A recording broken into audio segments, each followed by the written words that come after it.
Okay, I think we're ready to begin. Hello and good evening. Perrot Library is pleased to welcome you to an interview with author Vanda Krefft. Vanda's new book, Expect Great Things: How the Katharine Gibbs School Revolutionized the American Workplace for Women, was recently chosen by Amazon as one of the 5 must-read books for Women's History Month. Tonight, Karen Heffner of the Greenwich Penwomen will be interviewing Vanda about her new book. There will be time for Q&A after the interview. Please hold your questions until then. You may unmute yourselves at that time to ask your questions or put them in the chat and we will share them with Vanda. Karen, over to you. Okay, congratulations on getting on CBS Morning. That is really quite a coup. And thank you. I'm very impressed by that. I thoroughly enjoyed the book and has been recommending it to a lot of people. I was familiar with Katharine Gibbs because I was lucky enough to have a secretary, my first secretary actually, who was a Katharine Gibbs graduate, and she was fabulous. But I have to say that I did not understand how incredible it was to have a Katharine Gibbs secretary. Mm-hmm. And I realized that, and reading the book, that I wasn't the only one who had misconceptions of what it actually meant to be a Katharine Gibbs graduate. And so I think anybody who reads the book is going to have quite a few surprises, as I did, in what actually it meant and what the training actually was, which was quite extraordinary. What made you decide that this was a story that needed to be told? Well, I like stories. I wanted to write about somebody who had been forgotten, who did something significant. And that's what my first book was about William Fox, the founder of Fox Studio, who had been completely forgotten. And so this time I thought I really want to write about a woman and about a woman who had an impact on women's history. And so I had been vaguely familiar with Katharine Gibbs. And when I started looking into who she was and what the school was, I realized that it really was, as I put in the subtitle, it was a quietly revolutionary institution. And I think it might be helpful at this point just to give some background information on the school and to show a few slides, if that's okay. Sure. Great. Okay. So let's just do the PowerPoint here. Okay, so my book covers the years from 1911, which is when the school was founded, to 1968. And this is the period when it was run by the Gibbs family, first by Katharine Gibbs herself, the founder, and then by her son, Gordon. So when I started writing the book, Karen, something you mentioned was along the lines of what I heard. A lot of people said, but wasn't that just a secretarial school? To which my answer was hardly, because there were really 3 core beliefs that underlay the training. And the first one was that the modern woman has to understand business. And that doesn't sound so strange these days, but back in the early to mid 20th century, a woman's domain was considered the domestic sphere. You stay within the 4 walls of home, you raise your family, and that's what your purpose is. But Katharine Gibbs believed that even if you were going to be, a homemaker primarily, you still needed to understand the public sphere because your life could be significantly affected by what went on in the modern world. So, or in the outside world, sorry. So the training actually included a lot of information about investments, about stocks and bonds, about the economy, about world government, world affairs, because all of these things could eventually impact what happened in the home. But beyond that, she recognized that many women in that era were wanting more than just a life in the home, that they wanted to work, that they felt they had talents, and especially if they'd gone to college, that they'd been trained very rigorously, and all of a sudden, there's no outlet for all that intellectual drive. Second, and this was probably the most important of the beliefs, was that women had to be economically independent. That is, they had to be able to support themselves and not just put a roof over their head, but they had to support themselves in a comfortable lifestyle and at whatever stage of life. And she defined this really as self-protection, because you never knew what was going to happen. Even if you married the greatest guy in the world, something could happen. He could lose his job for reasons that had nothing to do with his performance, or, heaven forbid, he could get sick and he could even die. So at every stage of life, Katharine Gibbs believed that a woman needs to be able to get a good job.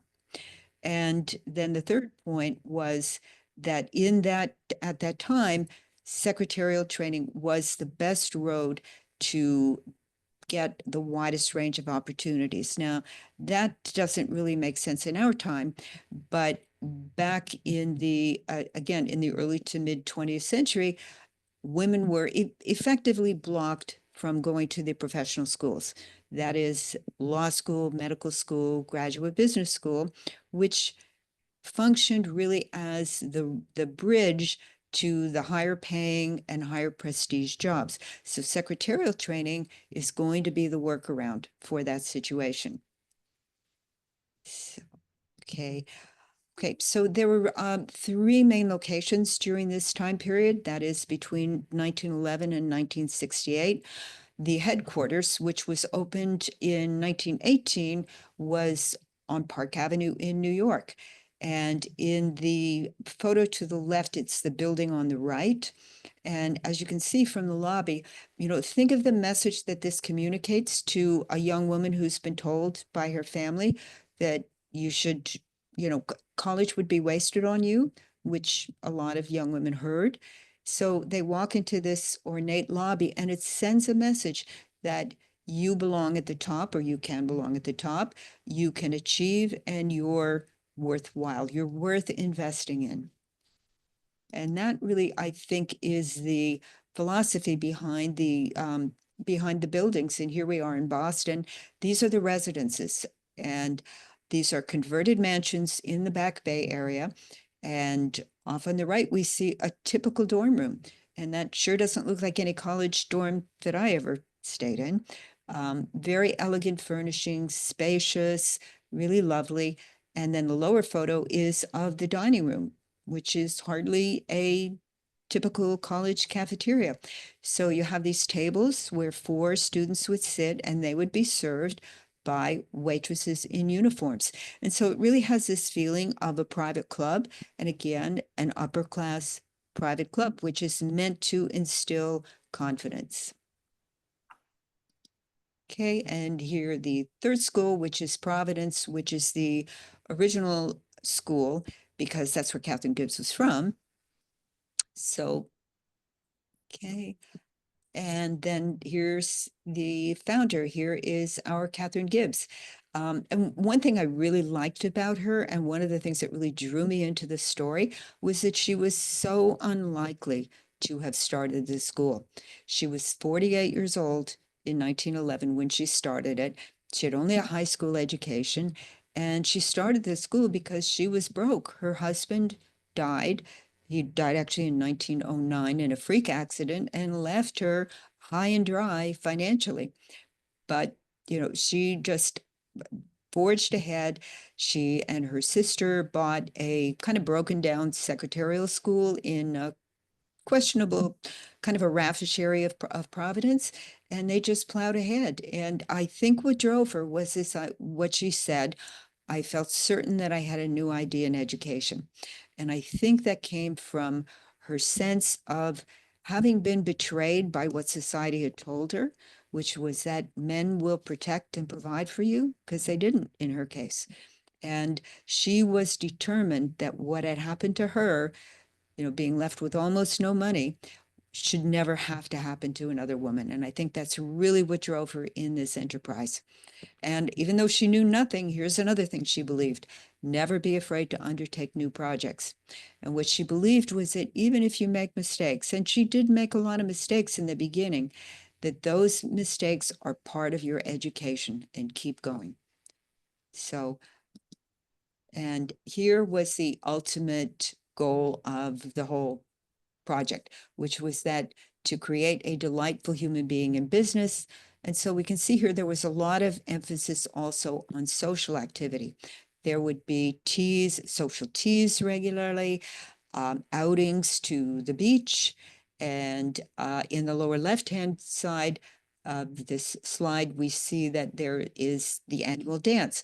There was an annual formal dance, and it was typically held at a hotel like the Waldorf Astoria or the Biltmore. And if you didn't have a boyfriend, why, the Katharine Gibbs School would find an escort for you. They would ship in young men from either West Point or from Columbia. So pretty much everybody had a date, and it was, from all reports, it was kind of a magical evening. So that's kind of a sketch of what the school was about. I thought it was very interesting. You talk about the fact that when she went to high school, she went to the Academy of Sacred Heart, and that she had been a fish out of water in terms of she was not as sophisticated as the girls that came from the aristocracy of the East Coast who were at the school with her. And she really realized that if you really wanted to get ahead, you sort of had to pay attention to how you came off to people in terms of this level of the socializing is not just, it really brought them up to a level where they could feel comfortable going to the kinds of events that would make them feel that they would fit in anywhere. And that because not everybody came from step-in sister schools, although some of them did in the beginning, a lot of girls who couldn't go to college ended up going here. And it was so much more than a finishing school because you actually got trained to do something. And Right. that was really quite interesting. Yeah, and I think one of the things that came out of that education, that high school education at the Academy of the Sacred Heart, is that you could learn these skills. That Yeah. it wasn't that it's sort of magically conferred on you by whatever your status is at birth. That you can actually, wherever you come from, you can acquire this, because certainly she didn't come from that kind of a background. She was from Galena, Illinois, and her father owned a packing house, which was a euphemism for a slaughterhouse. He slaughtered hogs. Hardly the most elegant background. And I had thought initially, oh, she's probably like a bank president's daughter or something like that. And so it was really kind of funny to see that she was from this town that really, in its era, that is the late 19th century, was a bit of the Wild West. And in her childhood, they had hogs running through the street. So that was the kind of environment. Then she gets to the Academy of the Sacred Heart because her father believed in education. So he shipped her and her sister off there, and she undergoes a sort of transformation there. So yeah, it's interesting that you mentioned that. I really love the fact that she really put the emphasis on the need to make your own financial security, because it's just as true today. I mean, you cannot rely on somebody else because you never know what's going to happen. And it's just as true today. I mean, there's so many things in the book that the beliefs that she had and what she instilled in the women is so true still today. I mean, it's very modern in so many ways. I mean, her whole thing of how she marketed and how she branded herself. I mean, we think of branding as new, and yet she branded her school. Yes. Making it the Cadillac, the Tiffany's of secretarial schools, because it was so much more. Right.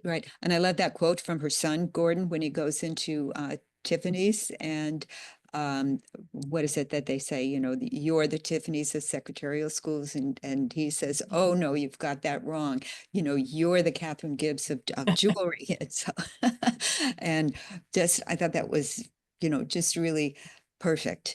But yes, you think how difficult that would be to rise above and create this elite status for what is basically office training. But of course, it was so much more. But the fundamental was, you had to have the skills, but then she built all the rest of that education around that, so that girls young women who didn't come from wealthy backgrounds could ascend to that, because again, they could learn it. And she was going to bring in the sort of faculty, and she did, who could Yeah. teach them that because that was another misconception that I ran into was, if somebody didn't say, oh, wasn't that just a secretarial school? They would say, well, wasn't that a finishing school for rich girls?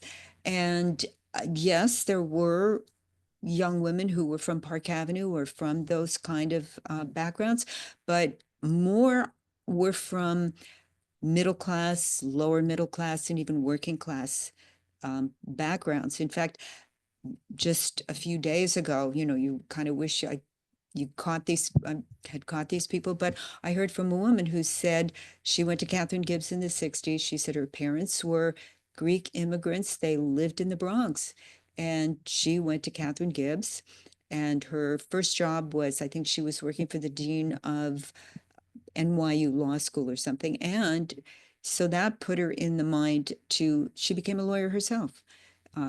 So that's the way it worked, was that you would get into these upper realm offices. And I suspect, I mean, maybe she looked around and she thought, oh, male lawyers aren't necessarily all that, they're not of a different sort of person than I am. They're not geniuses necessarily. And so it gives you the sense, well, I can do that. And that's the pathway that I think Katharine Gibbs wanted people to go in. Well, I think one of the things that makes it so unique is the fact that she really encouraged people. And I think that there's so much, people may train you how to dress for success and stuff, but she was encouraging, and she really worked on people's self-confidence. And Absolutely. if the way they spoke was an impediment, she trained them how to speak so that they could speak properly, the way that the level that they wanted to go to. And I love your title, because the title of the book actually came from a Harper's Bazaar ad that said expect good things. Right. You really wanted them to expect good things, and that was so important to her, that it wasn't just that you could do this, and that if you wanted to be successful, you had to expect to be successful. And that was something that the book said that she really tried to instill into her students. Yes. Yeah. And she said that the thing of first importance is to have confidence in yourself. Yeah. And I think everything was arranged in order to try and bolster that sense. Not only the elegance of the surroundings, but also look at the faculty that she brought in. Yes. Brought in Phenomenal. Right. Professors from Columbia, from Brown, from MIT, Harvard, Wellesley. So really top level people, as well as top level people from industry. And what does that communicate to a student? It communicates, you're smart, you can do this. And there's nothing that's different about you than there is the people who go to those colleges. What might be different, and what often was different in the case, was that the family didn't have the money, or if they had the money, it needs to go to the brother's college education. And that I heard quite a lot, was just, we can only educate one of you, and you might get married and have a family, so you're not the best investment. Or a lot, girls don't go to college. Okay. So this was, yet they would invest in a Katharine Gibbs education, because that looked like, well, you'll be able to get a good job. Right. Right. They may not have realized what the full horizon of that education was. But yeah, I agree totally with something you said, which is that a lot of the advice really feels very modern and relevant today, because a lot of I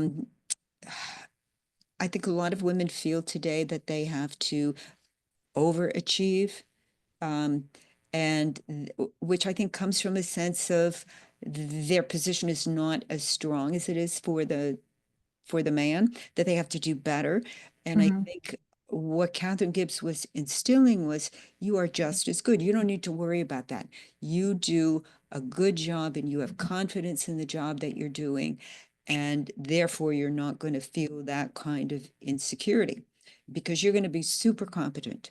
And the advice that she gave, I think, really still holds today of, wherever you have to start, do everything that you possibly can. Volunteer for every task. You're proving your worth. Mhm. And I found that there was so much that was relevant, as well as these examples from the past of the successful graduates who I think show that even with more stacked against them, they could still do it. So Mhm. I found so many of the stories, personally, I found them very inspiring, of these women who overcame a lot of obstacles and rose to the top. One of the things I thought was very interesting advice was about the first 5 years are so important, Yeah. because Mhm. that's very true today as well. It's like, if you go into a company, you think it's going to be this, you look around, you see, you get you develop your contacts, you whatever, you strategic planning of saying, okay, I can move ahead in here, but if you find that you're in a dead end company, you go somewhere else.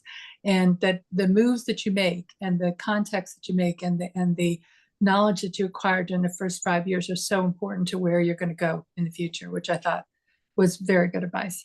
Right. I wish somebody had told me that. No, I know. Yeah. Um, but yes, and as part of that, she encouraged people, look, if it's not the right place for you, leave.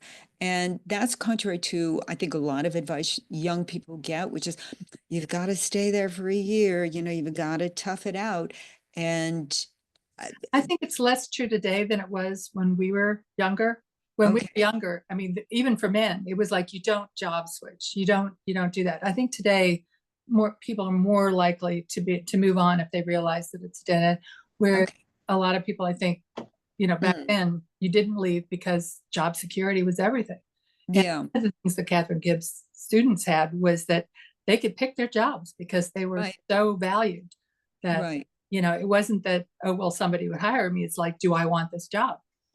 Right. And there were always more job offers than there were Exactly. graduates, so you could go back to the office. But they didn't they didn't scold you if you didn't stay. For Right. instance, there was one woman that I interviewed who was sent off to a manufacturing company, and she said the attitude was very sexist there. This was probably in the late 40s or early 50s, late 40s, I think. And the men were very sort of dismissive toward the women.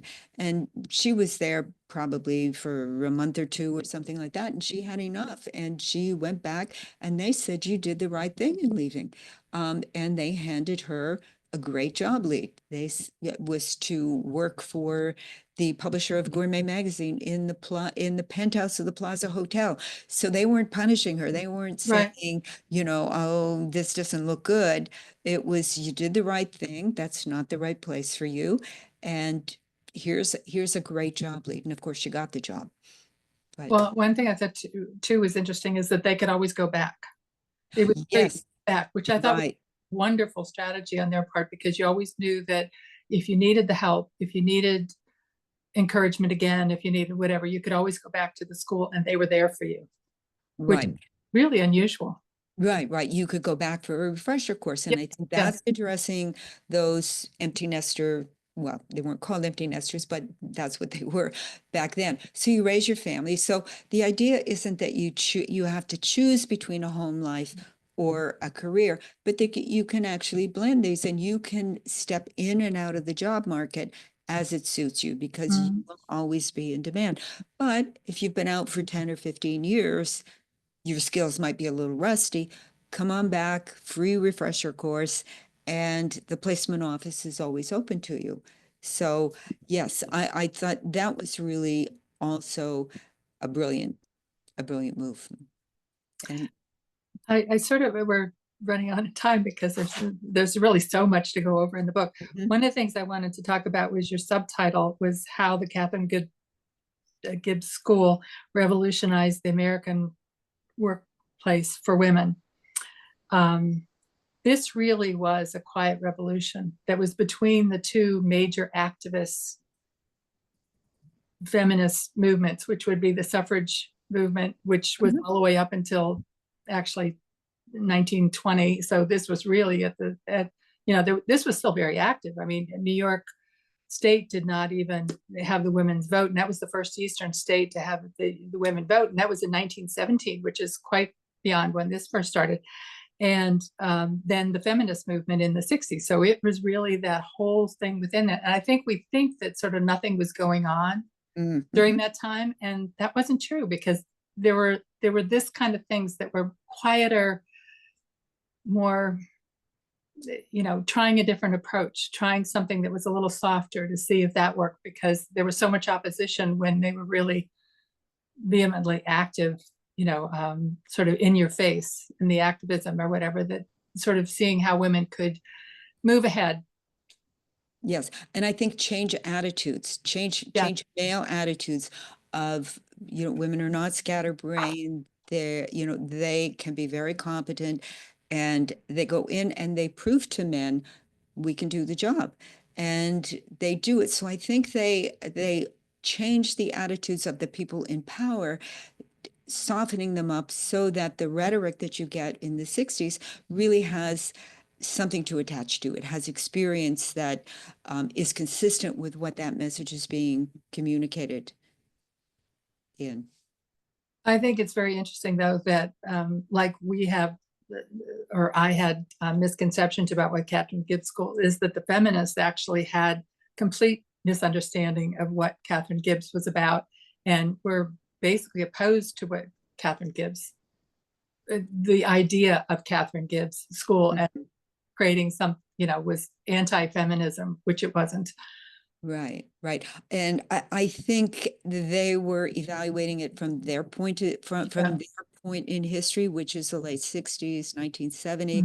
And being the secretary then had very different connotations than in Katharine Gibbs's era. And being a secretary, being an executive secretary in the early to mid 20th century it was something different than being a teacher or a nurse or a librarian, which is what you were supposed to be.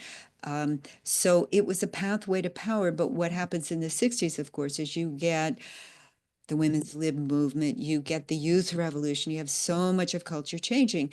And one of the things that really surprised me was, what's the point in history when women start being admitted in greater and greater numbers to the professional schools, that is, to law school, medical school, business school? That really doesn't happen until about 1970. And that really shocked me. So when you've got that going on in the background, you have a lot of women saying, I'm not going to be a secretary. I want to be the boss. And all of a sudden, the doorways are open to that. So I think that was a factor. I think Gordon Gibbs, Katharine Gibbs's son, recognized that. I mean, in addition to the fact that he was getting older, he had health problems, and his two daughters didn't want to take over the schools. I think that's why he sold it. But it did continue with the high values, for quite some time. But I think it was a very different world. Yes. Yeah. And I think also that feminists then were like, we want it now, as opposed to the Katharine Gibbs was really gradually, you're going to get there. If you do the right things, then eventually you're going to get there. Correct. We want it now. And then also the doorways are starting to open, that they can get it now. Right. Yeah. So how much do you think the success of the school had to do with the right timing? Because men had been the secretaries before the First World War. So in 1917, you get into the war, and suddenly there are all these places open that needed secretaries.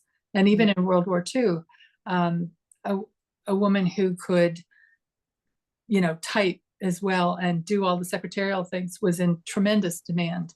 yes. And no, I think World War I really was a turning point for the school, because all of a sudden, I mean, up to that point, an executive secretary was typically a man, because it's a springboard into management.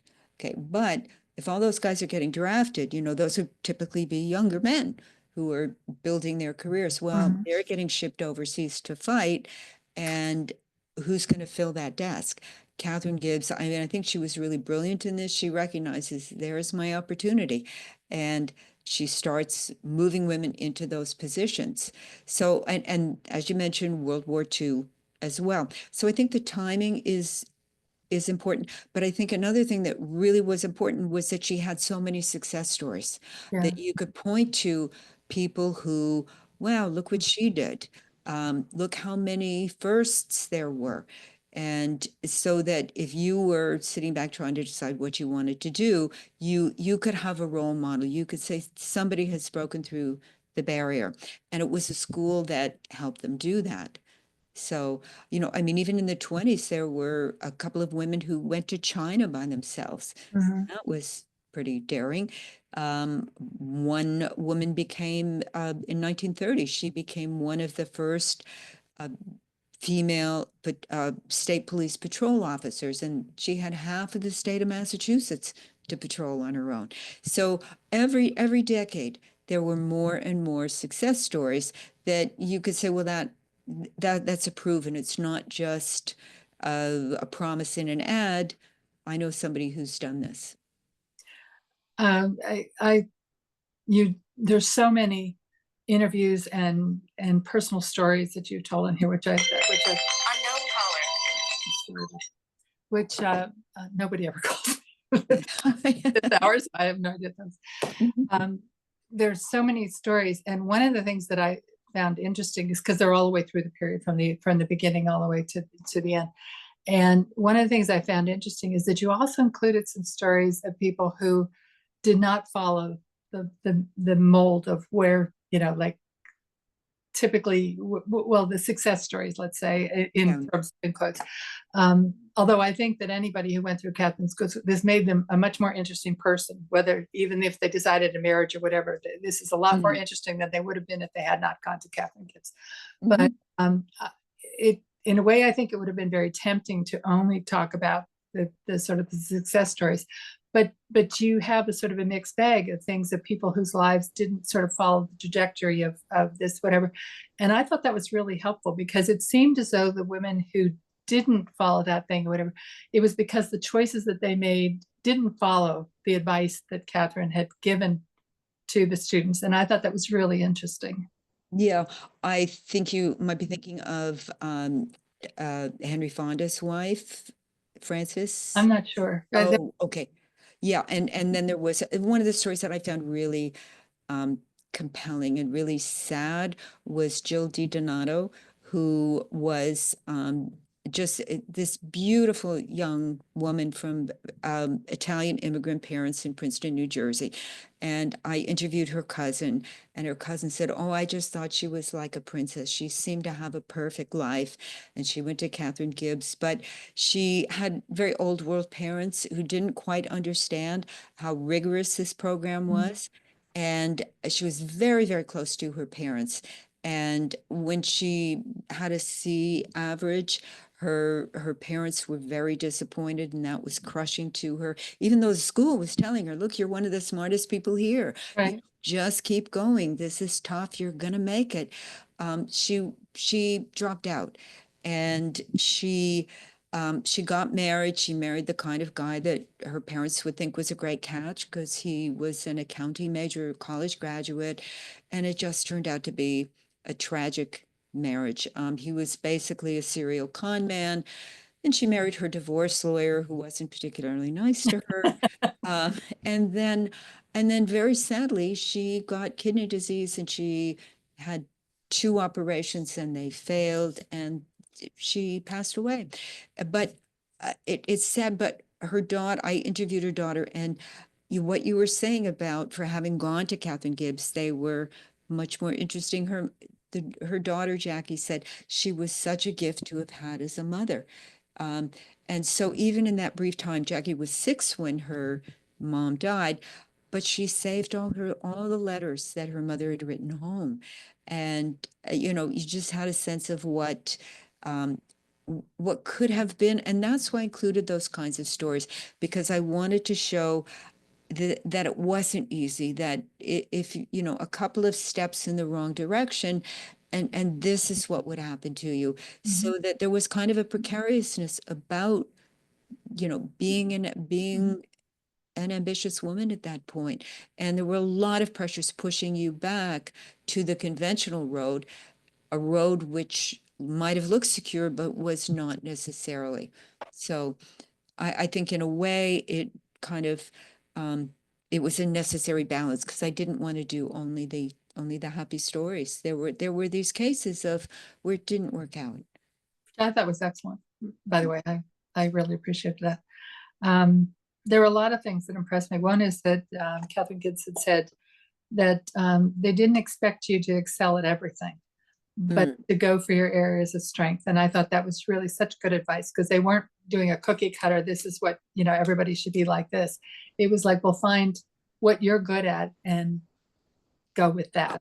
Yes, yeah. And that, I think, was from the bank president, Doris Tarrant, who went there, didn't have a college education, so she went after high school, and she realized, oh, she's good at accounting, she's good at numbers. So she worked for a while at US Steel, and then she decides she really wants to be out on her own.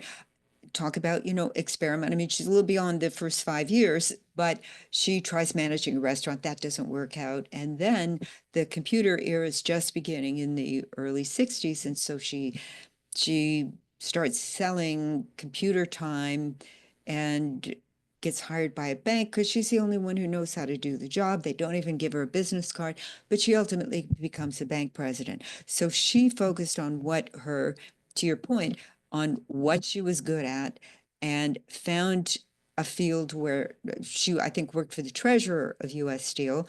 And so she was in finance, and all of that was building toward this career as a bank president. So I want to get to the point where people can ask questions and Sure. things. But one of the things I wanted to ask you is, what do you want people to come away with in reading the book? I mean, what?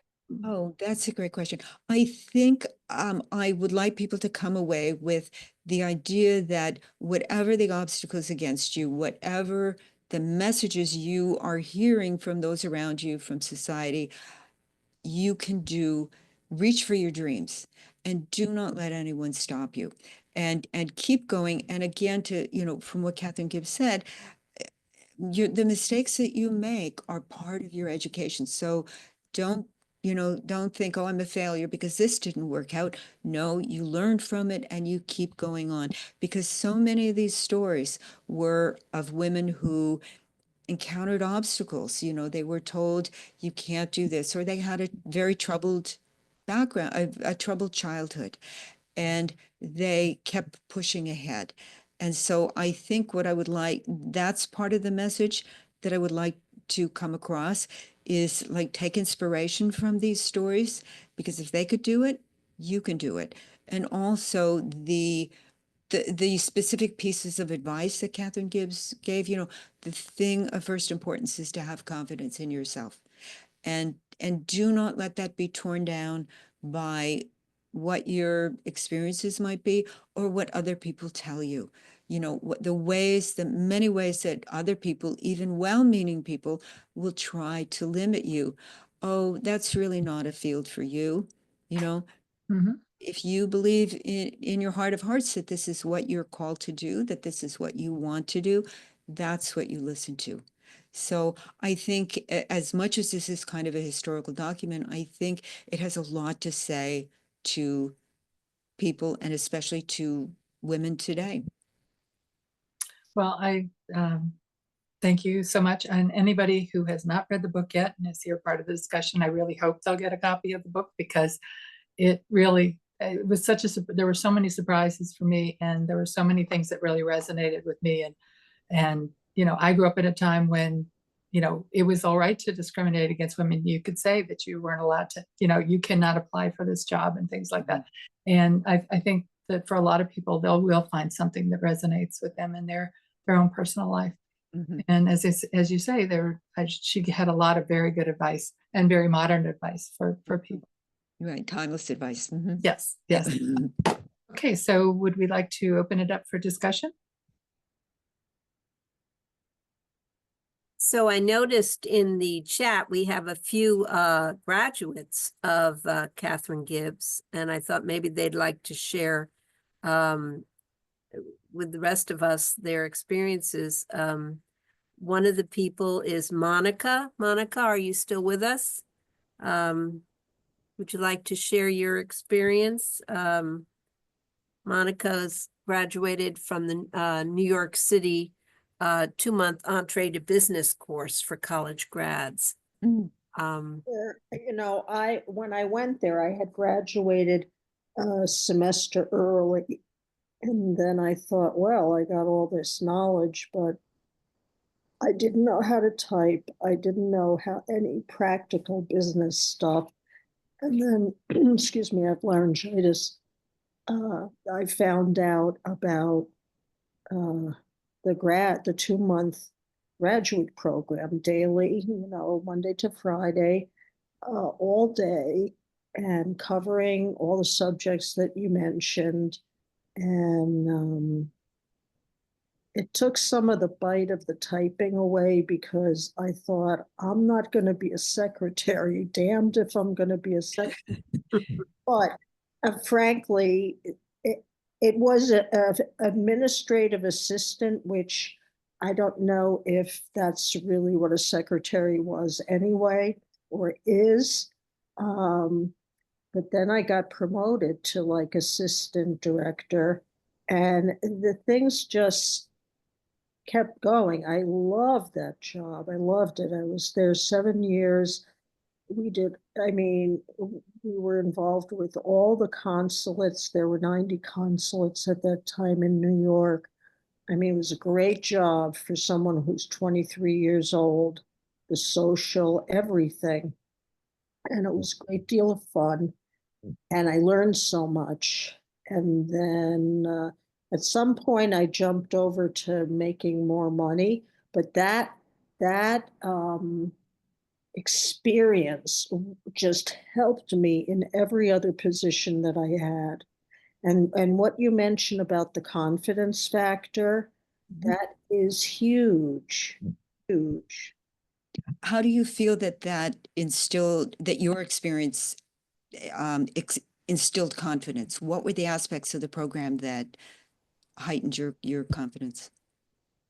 Well, I had skills for one that Mhm. translate, that would open a door to Mhm. a position. Um, I don't know, 1975, I'm a little, frosty on those details. Mhm. Um, all I know is it got me one of the best jobs I ever had, and I'm very grateful. Mhm. That's great to hear. My last position, um, which I'm no longer at, I left, was with Merrill Lynch, head of the media relations department as a vice president. Wow. So Wow. it's all Katie Gibbs, the That's great. Mhm. And we have another a graduate of Gibbs. I don't see a name here. It says Kaylo's iPhone. If you're here, if you'd like to share your experience with us. Kaylo's iPhone. This person went to Gibbs in Boston in 1975. Mhm. And she says she was a personal secretary to the managing partner of Baker and Botts. He was head litigator on behalf of the oil companies during deregulation. And the program was called, let's see what the program was called. It was called Program for College Women. Mhm. And then there's Roseanne Fasano. Roseanne, are you there? I see you're there. Would you like to share with us? There you go. Sure. I mean, it's just what I said. I was very proud to have gone to Katharine Gibbs, and I you know, the position that I got was at the United Nations, and that was because of Katharine Gibbs. They set me up on the interview, and I remember the HR assistant at the time said to me, "How do you feel about the fact that you have no experience?" Because I had no experience. It was my first job. And I said, "Well, I think that I am so well prepared from Katharine Gibbs that I can easily do this job." And she said, "I agree with you 100% because everyone that I have recruited from Katharine Gibbs, I find that they are very comfortable and they excel." So that was the start. And I stayed with the United Nations for 40 years in different positions, and it was quite extraordinary. And I have Katharine Gibbs to thank for that. I mean, my skills were much more advanced than the average person that just comes in for a first job, and much more rounded, and not just secretarial skills, if you will. You know, I remember things like being taught how to fold the New York Times and read it on the subway. You know, little things like that. And the fact that we had to wear, I mean, I think I must have graduated in 77 or 78. We had to wear suits, you know, so I already had the outfits to start my job, because we had to wear suits. Pantsuits or skirt suits, dresses a couple of days a week. So, yeah. That's great. Excellent. Monica says she loves the title you chose for the book. Oh, the Expect Great Things? Yes, Yeah, yes. which, as Karen mentioned, came from a 1922 ad that appeared in Harper's Bazaar from the school. Yeah. And again, that goes to, I think, the instilling the confidence, you know, like, I'm glad you moved away. so, right. So, so that's where I thought that title would really sum up the philosophy of the school and really the message that they were sending to the students of, you know, do not limit your horizons. I'm wondering, listening to you discuss the book, if you've had any interest from those who make movies. I think this would make a very interesting movie. I'm picturing the cast, and I think it could be would make a wonderful movie. Has there been any interest along those lines? Well, interesting that you asked that question, because just last week, as a matter of fact, yes, an agency did step on board to represent the book. Yes. So I'm curious, Judy, who are you casting? Well, I think Meryl Streep could certainly play a role, perhaps as the founder of the school. Okay, But there's right. just so many, you know, Anne Hathaway, there's so many excellent actresses that I think could really do this justice. So I would love to see a movie made from it, you know, a little a la, you know, the show that was so big on, you know, of course now it's Mad Men, you know, or yes, Mad Men. okay, Yes. yes, yeah. All I could think of was Men in Black, and I knew it Yep. wasn't that. Mad Men, yes. You know, I wonder if the two, you know, remember the wonderful secretary who kind of ran the place. If she was a Katharine Gibbs graduate, you know, it would have been interesting. Yeah, they certainly, those secretaries certainly could have been Katharine Gibbs graduates. I don't believe they were identified as such, but that was the image, and that is exactly probably where that ad agency would have gone to get secretaries. Mm-hmm. Yeah. Yeah. Someone's asking, is the book in stores like Barnes and Noble? It certainly should be. Included in the library's post for this event is a link to our local bookstore, Athena Books, where you can purchase copies of the book. The library, I was telling Vanna and Karen, we're still waiting for our copies from our supplier, but if you're interested in purchasing the book, which I hope you are, please go to our post and click on the link to Athena Books, and they'll take care of it for you. Thank you. Yeah. And it is in Barnes and Noble, but yeah, but it's always good to support the local bookstore, the local independents. So I Mhm. would endorse that first. Cool. Anyone else? Any comments or questions? Yes, Michael, unmute yourself, Michael.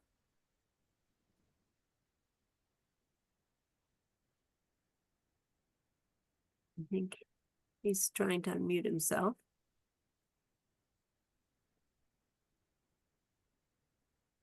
If you're not able to unmute, Michael, you could put your question in the chat. That's easier.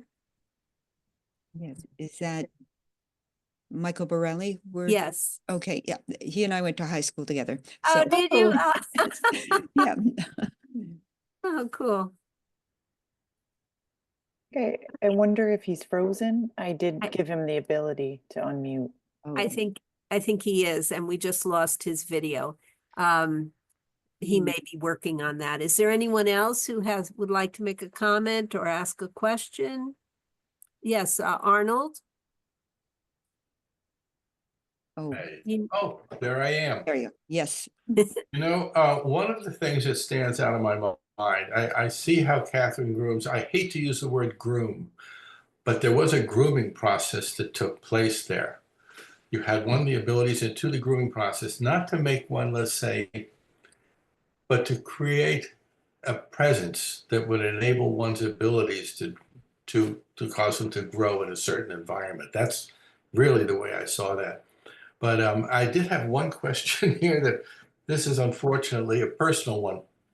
My Aunt Mim, which was Nathan Aronson's wife, he graduated from Princeton in about 1922. And Mim, I have to ask you this, I didn't realize it, but I remember having lunch with Nathan at the Princeton Club when he was 90 something, and him saying to me, "Oh God, to see 80 again." And Mim was there. We went to the apartment afterwards in New York, and Mim was there. She graduated from law school at about the time he graduated from Princeton.